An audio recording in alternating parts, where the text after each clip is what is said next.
Ever feel like you're doing everything right to, manifest your dream life? Huh. The vision board's up, affirmations are playing, but something's just off. We hear so much about the how of manifestation, but today we're going to unpack something deeper. It's about self-love and how maybe, just maybe, that's the real key to getting results, like faster. Exactly. It's quite interesting how we focus on all the external stuff, right? The techniques, the actions, without really looking at what's happening inside. The internal world that's either helping us or, well, getting in the way. Yeah. So yeah, this deep dive is all about that link. How our feelings about ourselves literally shape our reality. Okay, right. So let's unpack that. This idea that how we see ourselves is like a magnet sounds simple, but, if you're putting in the work and getting stuck, what's the actual disconnect? Why is self-love so foundational to actually bringing these desires into our lives? Well, think about it this way. Your really deep beliefs about what you deserve, they act like a sort of internal thermostat. So if that thermostat is set low, like deep down you feel you're not really worthy of awesome things long, then even when good stuff comes along, opportunities, positive vibes, you might subconsciously just push it away or maybe not even see it. It's like trying to heat a room when the AC keeps kicking on. You're fighting yourself. That's a really good analogy, yeah. And I remember our sources mentioned something about a radio signal and an antenna. How does that fit in? Right, the antenna analogy. So imagine your goal, the dream job, the relationship. It's like a radio signal being broadcast to you. Self-love, that's your antenna. If you've got a strong antenna, high self-love, you pick up that signal clearly. Boom, connection. But if the antenna is weak, damaged, lots of self-doubt, the signal gets fuzzy, distorted. Or maybe you just don't receive it at all, no matter how strong the broadcast is. So boosting that antenna, that self-love, becomes, well, crucial. Got it. So a shaky self-love antenna means a scrambled signal from the universe, basically. Okay. And this isn't just like fuzzy thinking, is it? Our sources pointed to some actual neuroscience. What's the science say about how self-love, or lack of it, affects our ability to manifest? Yeah, this is where it gets really compelling. Our inner self-talk. It directly messes with our brain chemistry.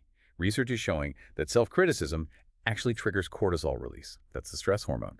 And if you've got chronically high cortisol, it can literally impair your prefrontal cortex. That's the brain bit you need for planning, decisions, creative thinking, all the stuff you need to actually get your goals. Whoa. But conversely, when we practice self-compassion, self-love, it helps release good stuff like dopamine, serotonin. Those make you feel good, boost creativity, make you more resilient when things get tough. Wow, okay. So it's not just about feeling nice. It actually primes your brain to succeed. So for you listening, if you've been working hard but feel like you've hit a wall, what's a key question to ask yourself right now based on this?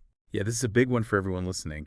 What's your honest, gut feeling about your own worthiness, especially in relation to the specific things you want? Just sit with that for a second because, like our sources really stress, there's often this hidden but really powerful connection between those deep beliefs and what shows up in your life. Right. Okay. So if low self-love can be such a major block, how does that actually, play out? Our sources talk about the self-love manifestation gap. Can you break that down maybe with an example? Sure. The self-love manifestation gap is basically that space between what we say we want consciously and how we feel about ourselves deep down subconsciously. Mm. Often that feeling is inadequacy. So we might affirm, I deserve abundance or I want a great career. Mm-hmm. But if underneath the belief is, I'm not really good enough or I don't deserve it, well, our subconscious tends to steer us towards situations that prove that negative belief right. It's conflict. And that story about Sarah, that really showed this gap, didn't it? Can you remind us about her situation? Yes, Sarah. So she was doing all the manifestation techniques, right? Detailed vision board for her business, daily affirmations about success.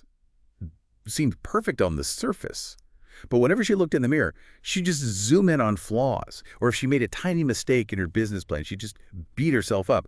Her core unspoken belief was basically, I'm not really cut out for this. I'm not competent enough.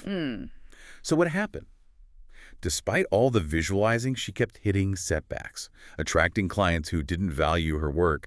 Her reality was just mirroring back her own low self-worth. So it's like She had all the right ingredients, followed the recipe, but the oven was breaking. Her lack of self-love was sabotaging everything from the inside. Exactly. That's a perfect way to put it. The desire is the recipe, the techniques are the steps, but self-love, that's the working of it. You absolutely have to bridge that gap between the wanting and the feeling worthy to actually bake the cake, so to speak, to see results. Okay, so we get why it's important. We see how the lack of it messes things up. Now, the practical bit. What can we actually do? Our source material gave us 3 pretty actionable techniques to build self-love and, boost manifestation. Let's start with the first one. Mirror work. What's that about? Mirror work. It sounds so simple, maybe even a bit awkward at first, but it's incredibly powerful. It's basically making a point every day to look yourself right in the eyes in the mirror. And then you state specific affirmations, things about loving, approving of, and trusting yourself. The whole point is to directly challenge and start reprogramming all that negative self-talk we've built up over years. Right, like talking back to that inner critic, but with kindness. And there were specific phrases our source recommended as being really effective. What were they again? Yes, the core ones are super simple but potent. I love you. I approve of you. I trust you. Just repeating those consistently while looking yourself in the eye. It really starts to chip away at those negative beliefs. It helps build genuine self-acceptance from the inside. It sounds almost too simple, but I can totally see how doing that consistently could shift things internally over time. Okay, what's the second technique mentioned? The second one is called the as-if method. This is quite different. It's about consciously deciding to adopt the feelings, the behaviors, the whole mindset, really, of someone who already has complete, unwavering self-love. How would that person act? Ah, okay, so you act as if you already have that deep self-love, even if you're not quite feeling it yet. Fake it till you make it, kind of. Exactly. Think about someone you know, or maybe even imagine someone who just radiates confidence and self-worth. How do they talk to themselves, probably? How do they walk, dress, make decisions? The idea is you start consciously doing those things. Speak kindly to yourself. Choose things that support your well-being. Take chances without crippling self-doubt. It creates this kind of positive feedback loop. Acting the part helps you start feeling the part. That's really interesting. It's like embodying the feeling you want to create. Okay, and the third technique, the release and receive meditation. What does that involve? This one's more internal, a focused meditation practice. It's specifically designed to help you first identify and then consciously let go of any internal resistance you have to actually receiving the good things you want. And at the same time, actively affirming that you are worthy of your dreams. And there's a specific focus or phrase for this meditation too, right? Yep. The core prompt suggested is, I release all resistance to receiving. I am worthy of my dreams. So the practice is repeating that, breathing into it, really trying to feel the sensation of letting go of blocks and opening up to the feeling of deserving those desires. It's about clearing the energetic pathway, you know. I see. Clearing out those internal weeds so the good stuff can grow. These are all really practical, accessible tools. So for you listening right now, as we kind of wrap up this deep dive, which one of these resonates most? Which self-love practice feels like something you could actually try, maybe even starting today? Is it the direct affirmation of mirror work, that intentional acting as if?